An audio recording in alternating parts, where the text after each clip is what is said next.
Shalom, shalom.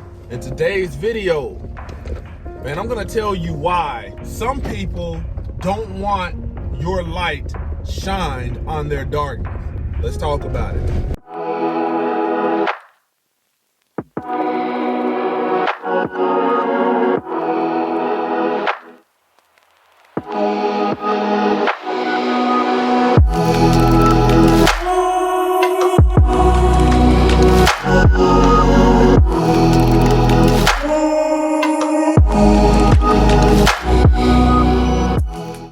Praise to the Most High Yah Shalom. Thank you for tuning in to another Righteous Spirit-filled episode. Today I'm back at it in them trenches, handling that kingdom business. Man, it's not anything that you are directly doing. You know, it's who you're submitted to. It's who you serve. It's the spirit in you as the reason why, you know, people that you was once cool with have parted ways. And when you are a chosen one, or when you are set apart, walking in truth, fearing the Most High Yah, keeping his commandments, hey, this is part of it. And part of that is, you know, the light that you have, you cannot turn it off. And you don't even really have to say too much. It's just when other people are around your presence, you know, you can't turn your light off. You're not going to dim your light, you know, because they're saying it's too bright. But I'll have you know, man, that there's people that don't want your light to shine on their darkness. And what am I talking about? Your light exposes the darkness that they're in. Causes them, you know, sadness, depression, anxiety, feelings of lack of growth, like they're not where they should be. I want you to think, man. Think about a 50, 60-year-old man who's unhappy with where they are in life. And here you have a 20-year-old man that fears the Most High Yah. This is just an example. Keeps the commandments, filled with the ruach. Man, there might be some sort of jealousy, covetousness, envy from that older man, because that younger man is following the ruach. And it's not just that doors are opening, it's just righteous doors are opening. Man, that'll shed light on the darkness that people are dealing with. Sometimes they don't even know they're dealing with. I want you to think about if the longest relationship a mother has had with a man is only 2 years, and if she struggles to have a good man, to find a good man, you know, there's some self-internal issues that she's dealing with. And you as a daughter, if you fear the Most High Yah, keep his commandments, and are filled with his ruach, there's going to be some doors that open for you righteously to where you're blessed with a husband. And as long as you don't have that, there's no light shining on her darkness, because she's single and you're single. But when you get a husband, now you're going to see that light of you being one with your husband shining darkness on her. And it's this, you don't have to directly do anything to anybody. You know, your abstinence from certain things shines light on people's darkness. Hey, you know, for somebody you might used to do drugs with, hey, I'm no longer doing that, man. I'm going on a different path. That right then and there will shine light on somebody who's living in darkness, because they no longer have somebody in the dark with them. They no longer have these trauma bonds or these these relationships that are built in darkness. You've come out. And when you come out from the dark, man, that flame is lit in you. Your lantern now has a flame in it. And it's shining. The word talks about letting your light shine on others who are in darkness. And when we look at Hebrews chapter 13, verse 5. It talks about letting your conversation be without covetousness.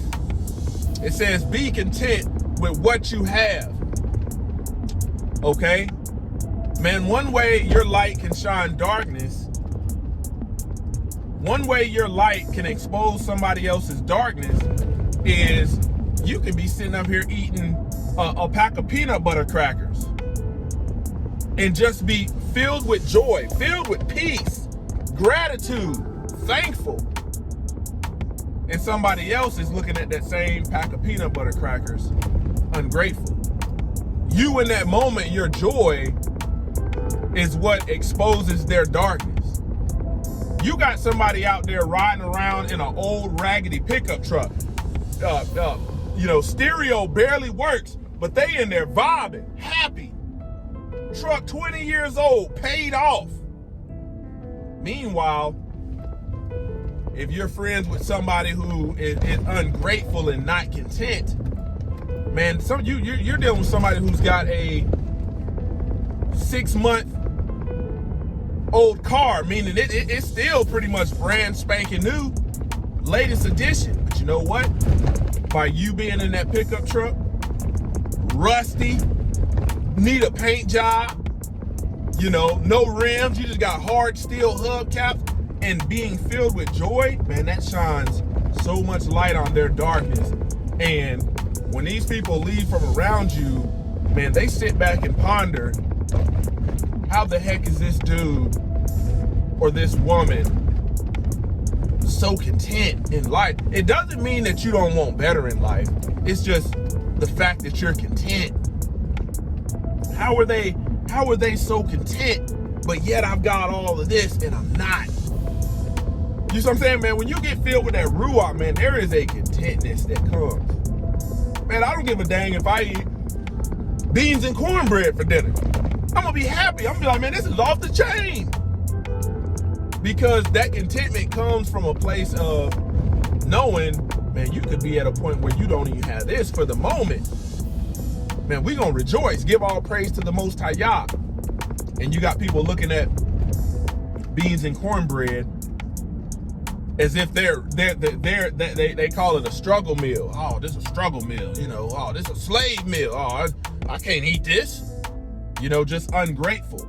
You got people out there that if you left it up to them, they will be eating steak, shrimp, lobster every day. They be eating at 5-star restaurants. You got to think, man, we're seeing in this daytime and hour, women truly be ungrateful for the places men are taking them and spending their hard-earned money. And these women, all they got to do is sit there, enjoy the conversation, and be grateful. If you're not into the man, you're not into him. But we're seeing women saying, I'm too good for these places and stuff like that. What you're dealing with is people that lack gratitude, people that are not happy with where they are in life. So it surfaces, those demons surface in other ways. You got to think, man, like I tell people all the time, man, me and my wife went to Wingstop. Our first date, man, we was in there hee-heeing and ha-ha and having a grand old time. You got to think, man, what that does, what just that testimony does as far as shining light on the darkness that somebody else is in when they think they're too good for all of that and they don't have anybody. So I'm saying, you really don't, your testimonies are not testimonies of being a victim, of why this and why you don't have that. Your testimony is, man, I'm thankful to the Most High Yah because He has blessed me. And they're looking at what you call a blessing as if it's not one. The word says, man, let your conversations be without covetousness. Be content with what you have. You know what I'm saying? I don't give a dang if you got a bus pass. Man, be content with that bus pass. You don't know, something better might be coming, but for the moment, that's your better. Because outside of that, you got legs. So I'm telling you, every time you peel it back, there's always a layer of, I can show you a reason to be grateful, to be appreciative, to rejoice. You got to think, man, If you didn't have that bus pass, you might have to walk 30, 45 minutes in the rain. But because you got that bus pass, man, you can stand up under that rain covering, get on the bus, sit down, stay dry. By the time you get to work, you ain't soaking wet and got to work. So that's a blessing, man. That's a blessing. And you don't have a car note. And you don't have rising insurance premiums. And you don't have maintenance to worry about. I'm telling you, man, by the time you look at, if you're looking at all this stuff in different scenarios, man, you truly should be grateful for what you have. You gotta understand, man, I talk about a lot of real stuff on this life, and this is only just, this video itself is only, 10, 15 minutes on my way to work, but when the camera's off, man, that ruach, that light is still shining. And some people who choose to be in a gloomy state of living, a dark state of living, man, they are bothered by that light. And they will distance themselves once that light has shined on their darkness, exposing their darkness. Man, some people just don't want to be around you, and that's okay. That's okay, but you need to know that this is part of the journey as living set apart. Closer to Y'all Ministries, kicking it gun barrel straight. Wow.